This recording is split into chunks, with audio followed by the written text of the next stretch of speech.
इस सवाल में हमें दिया हुआ है ए एक मैट्रिक्स है, बी एक मैट्रिक्स दी हुई है, सी एक मैट्रिक्स दी हुई है। अवयव ए बी सी के प्रथम पंक्ति के अवयव ज्ञात करने हैं। प्रथम पंक्ति के अवयव ज्ञात करने के लिए हम सबसे पहले ए बी सी तीनों का गुणा करेंगे। जो अवयव बनेगा, जो मैट्रिक्स बनेगी, उसमें प्रथम पंक्ति में जो भी अवयव होंगे उनको लिख देंगे। जैसा कि हमने अवयव गुणन के अंदर किया था, ए बी सी के अगर गुणा करने हैं तो सबसे पहले ए मैट्रिक्स लिखेंगे, 1 0 1 2 3 -2। इसका बी यानी 1 0 0 0 -1 2 0 5 7 और सी -1 0 1, इन तीनों अवयव का गुणन करेंगे। अवयव गुणन में हमने ये पढ़ा हुआ है कि तीन अवयव जो होते हैं वो साचर्यता का नियम पालन करते हैं, अर्थात किन्हीं दो को पहले गुणा करते हुए तीसरे को गुणा बाद में किया जा सकता है। इसी नियम का उपयोग करते हैं, पहले ए और बी का गुणा कर देते हैं और फिर सी का गुणा करेंगे। पहले ये जांच लेते हैं क्या ए बी और सी तीनों का गुणा संभव है या नहीं है। अगर तीनों का गुणा संभव है या नहीं है, इसको जांचने के लिए हमारे पास जो विधि थी, पहले इसकी कोटि देखेंगे। ए की कोटि हमारे पास है 2 गुना 3, बी की कोटि है 3 गुना 3, ये दोनों बराबर हैं। इस स्थिति में 2/3 की एक कोटि प्राप्त होगी। यहाँ पे अगर जांच करें तो ये है 3 गुना 1, अर्थात इसमें भी हमारे पास 2/3 और ये 3 और ये 3 बराबर होने के कारण 2 गुना 1 कोटि का एक अवयव प्राप्त होगा। 2 गुना 1 का मतलब है कि 2 हमारे पास पंक्तियां होंगी और 1 स्तंभ होगा रिजल्ट में। हमने सिर्फ एक पंक्ति का अवयव लिखना है, पहली पंक्ति का, तो पहली पंक्ति में एक ही अवयव आएगा, उसको हमें व्यक्त करना है। गुणा करते हैं। गुणा का नियम, सबसे पहले पहली पंक्ति का गुणा होगा पहले स्तंभ से।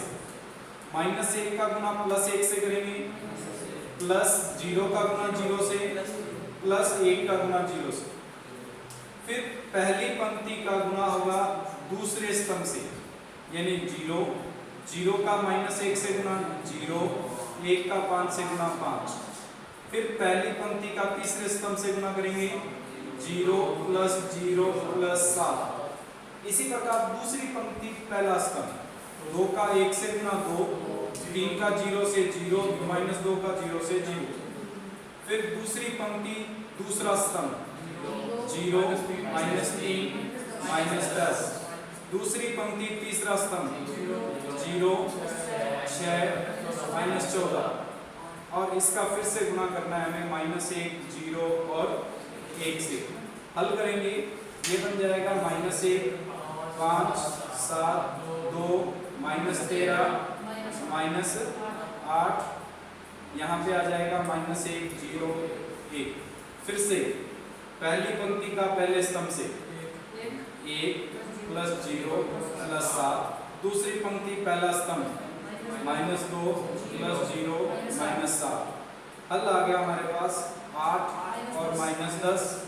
उसने पूछा था ए बी सी के प्रथम पंक्ति का अवयव। अब यहाँ पे प्रथम पंक्ति का अवयव आ रहा है कितना, 8, जो कि इसका आंसर होगा।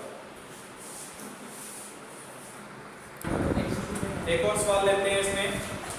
इसके अनुसार एक अवयव दिया हुआ है, एक x1 और एक 3/3 का अवयव है, और एक हमारे पास 3/1 का अवयव दिया हुआ है, बराबर में 0 दिया हुआ है। हमें x का मान ज्ञात करना है।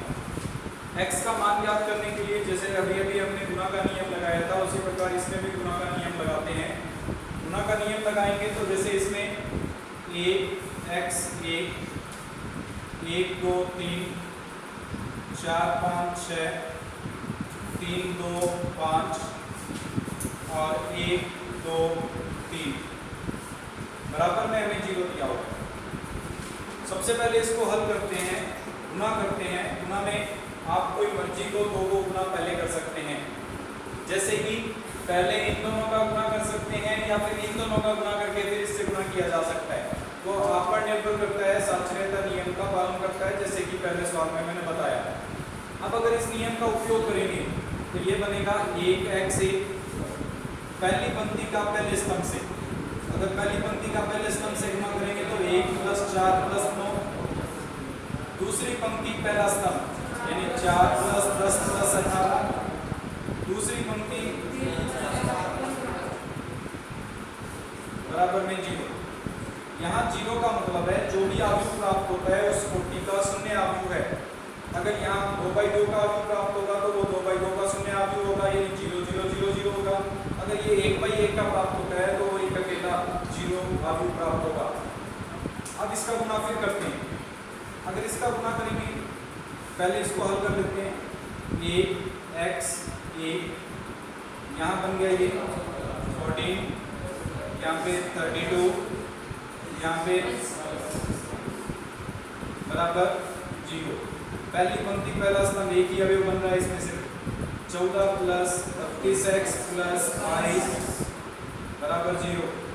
और हल करेंगे तो 32x + 36 बराबर आ जाएगा 0।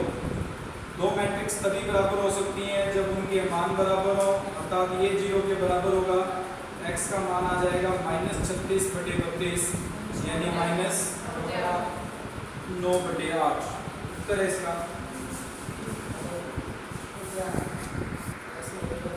इस सवाल में ये दिया हुआ है कि b बराबर है a b c d, एक अवयव दिया हुआ है और इसमें हमें सिद्ध करना है कि b² - a + d × b है जो बराबर होगा bc - ad × i2, जहाँ i2 एक इकाई अवयव है। हम इसको हल करने के लिए पहले LHS भाग ले लेते हैं और इसके बराबर में हमारे पास RHS भाग जो है वो सिद्ध हो जाएगा। LHS भाग में हमें जो हल करना है वो है b² - a +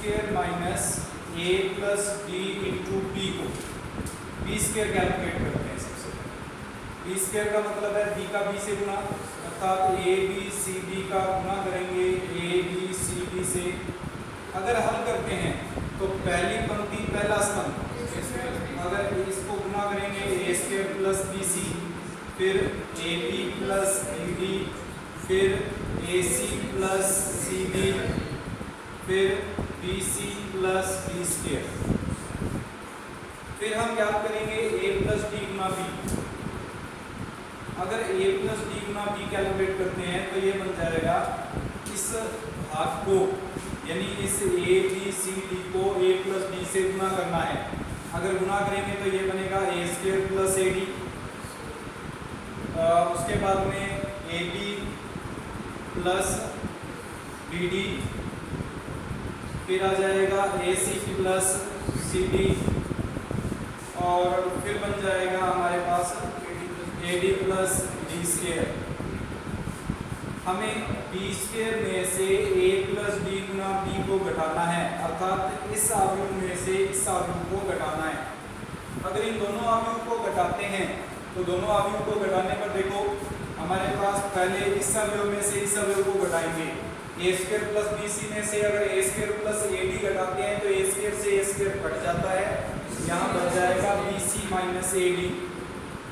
कुछ इसी प्रकार इसमें से इसको घटाएंगे, दोनों बराबर हैं इसलिए 0। इसमें से इसको घटाएंगे, दोनों बराबर हैं इसलिए 0। इसमें से इसको घटाएंगे तो ये भी bc - ad प्राप्त होगा। अगर इसमें से bc - ad कॉमन ले लेते हैं तो यहाँ पे बचेगा 1 0 0 1, जो हमें i2 दे रखा है, अर्थात bc - ad × i2 के बराबर हो जाएगा, जो हमें सिद्ध करना था।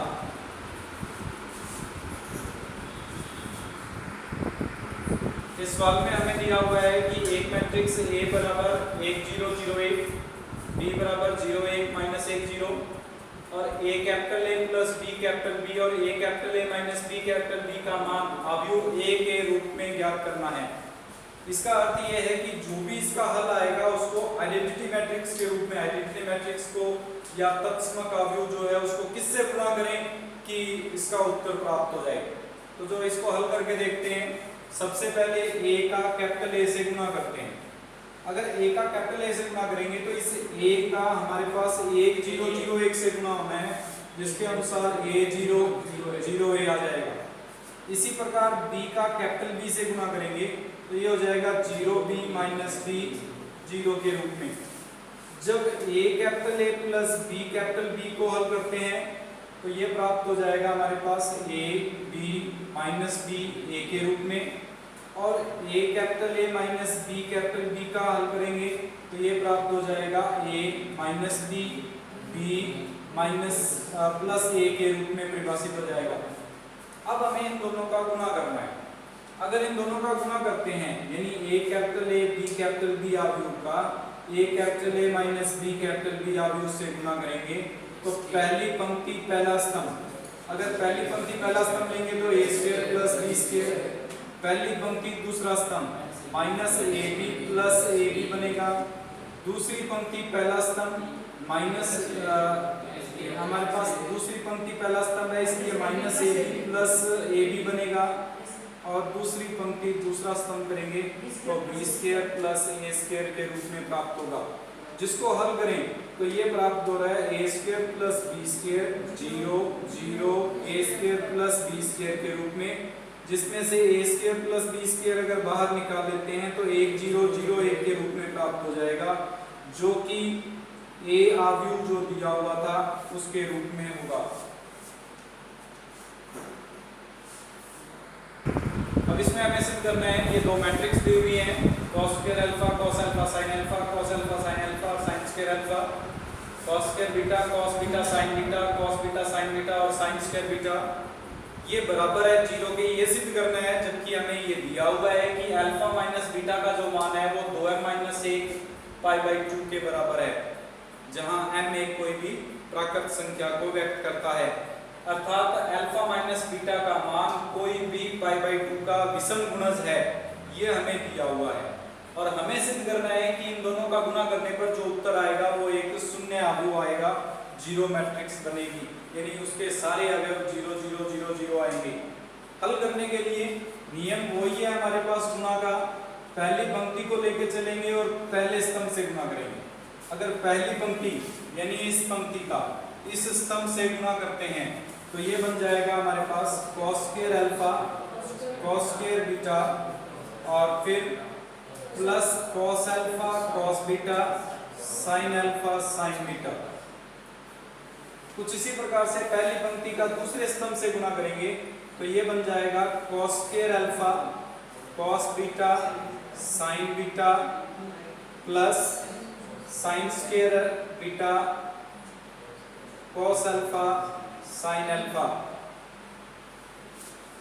इसका फिर हम दूसरी पंक्ति पहला स्तंभ, अगर दूसरी पंक्ति का पहले स्तंभ से गुणा करेंगे तो ये बनेगा cos square beta cos alpha sin alpha plus sin square alpha cos beta sin beta. फिर दूसरी पंक्ति दूसरा स्तंभ, अगर ये हल करते हैं तो ये बनेगा cos alpha cos beta sin alpha sin beta plus sin square alpha sin square beta के रूप में। दोनों में कॉमन आ रहा है, इन दोनों में से अगर कॉमन लेते हैं तो cos alpha cos beta common आ जाएगा, ब्रैकेट में बचेगा cos alpha cos beta plus sin alpha sin beta. इसी प्रकार इन दोनों में से अगर कॉमन लेते हैं तो एक तो आ रहा है हमारे पास कॉमन cos अल्फा, एक आ रहा है हमारे पास कॉमन sin बीटा। अगर ये कॉमन ले लेते हैं तो ब्रैकेट में बचेगा cos alpha cos beta plus sin alpha sin beta.